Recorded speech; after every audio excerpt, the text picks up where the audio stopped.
I am in favor of saying that we're not going to treat people who are undocumented across the border as criminals. We've got to critically re-examine ICE and its role and the way that it is being administered and the work it is doing, and we need to probably think about starting from scratch. I want to know, when you become president, would you be committing to close immigration detention centers? Absolutely, on day one. On day one. Jim, as a county supervisor, you are closer to the constituents. Like, you see them every day. They're your neighbors. You see them. What are they saying about the types of incentives, including this idea of paying for new housing, home loans for illegal immigrants? And what kind of message do you want to send back to either to the governor or the vice president? Well, we're a country of laws, and if we just start ignoring our laws, it's going to get, a lot worse. In California, you can already steal up to $950 a day and never get any consequences for that. We have to have a border. We want immigration, but we have to do it in a safe manner. We just can't have open borders. And we had over 150,000 people dropped off here in San Diego County from like September of last year to June of this year, just dropped off on our streets. Most of them young men, a military age here in San Diego. We have to have the secure borders. We want immigration, but let's do it in a safe, humane manner instead of people having to come through a hole in the fence. Let's people come in with their heads held high through a legal system instead of just ignoring our laws. We don't want a president that's going to ignore our laws and not keep our citizens safe. There's one source that we found, and talking about the cost of all of this, $22 billion to the taxpayers of California. Now, I don't know if in California, I lived there for a short period of time. If you throw out the number $22 billion, does that make people stop and say, oh, or do they think, oh, well, it's just another $22 billion? Yeah, it's a fact, Terry. They're doing it. They're really doing it. And what did they say? 22 billion they're putting aside. Where do they get all this money from? 22 billion. Well, the challenge is that, as I said many years ago, there will never be enough money from the taxpayers going to Sacramento to take care of all the programs that they have. They never met a tax increase they didn't like. They never met a regulation increase that they didn't like. And there'll never be enough money to fund all of that. But hey, you pay half of your income in taxes. Hey, that's your problem. You need to pay more so that you're paying your fair share. Terry, my goodness, there's so many news stories coming out of California. I don't even know if we're going to have enough time in the day to do all these. Well, never a dull moment in California. You can always count on them to create content for those of us who want to help other people if they're interested in leaving California. And I think the tidal wave is just starting. I can't believe 22 billion, and they're giving this money to illegal immigrants for a home loan. We just want to get the stories out there. And Terry says it every week on our show. He says, if you want to stay and continue, I just don't think it's going to change. When is it going to change, Terry? I don't know.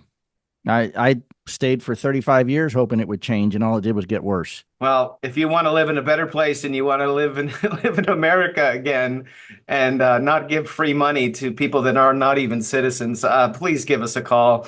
And as always, please look us up, like, subscribe, share, comment. We want to hear from you, and we're here to help. Terry has been working on this for 5 years. He's almost up to 300,000 members, and we truly do care about people that want to leave. And I am thrilled that we are going to help people understand, for those who have already left or those who look at California and go, what are those? Those people are a bunch of lunatics. Well, not everybody in California is a lunatic. There are some normal people there. The challenge is that the normal people are leaving because they've had it. And I left 3 years ago after 35 years in California. I don't miss it for a second. And you turn on the news any day of the week and you're going to see, oh my gosh, look at this in California. Oh my gosh, I sure don't miss that. So, well, the mayor of Citrus Heights, California, calling the kettle black, and that he's calling California legislature evil. In the news report, they try and get him to say other words, but he just keeps coming back to the word evil. That's his word, not mine.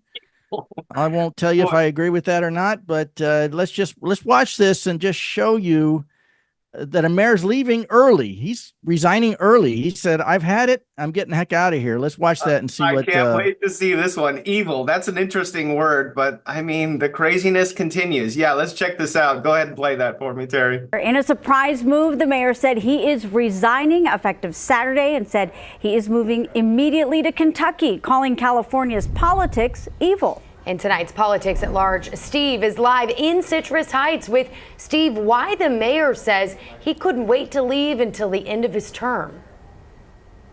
Yeah, live in this neighborhood in Citrus Heights, the mayor moving right now. In fact, there is his moving truck. He is busy loading up his home as we speak, and he is planning on leaving the state. Now, this is a surprise and new twist. He had already announced that he would be leaving California because he says California's politics are evil. The mayor and his moving van. Is this a statement move? Are you making a statement? Absolutely, yeah. Citrus Heights Mayor Brett Daniels dropped the sudden exit to his city this week, moving up his move-out date to right now. He had previously announced he'd wait until the end of his term to leave the state. Financially, it was going to be kind of crushing and whatnot, and so out of a bigger concern for my wife and daughter, we made the decision to go ahead and finish up now. The mayor says he's leaving California because of what he calls the evil state legislature. I feel that evilness has permeated the state legislature. There's a lot of words you can use. You could use bad, I don't like it, not for me, but yeah. Evil is like a sinister side to it. It is, and I feel that is the case. Wouldn't you know? It's true. The mayor is leaving out of Sacramento. This is insane. I didn't. Well, I said on one of our other podcasts or another show, I remember saying something like, "You know what, Terry? Nothing's supposed to surprise me," but I'm a little surprised on this one. It just shows you that the straw that breaks the camel's back, the domino effect. It just keeps building up, piling higher crime, homelessness, cost of living. The legislature's answer to everything only makes everything worse. All of that worse. And we just saw that the Newsom just signed a bill saying, "Hey, we're gonna start punishing criminals again." I'll believe it when I see it. Just because they pass laws does not mean that people are going to spend more time in jail.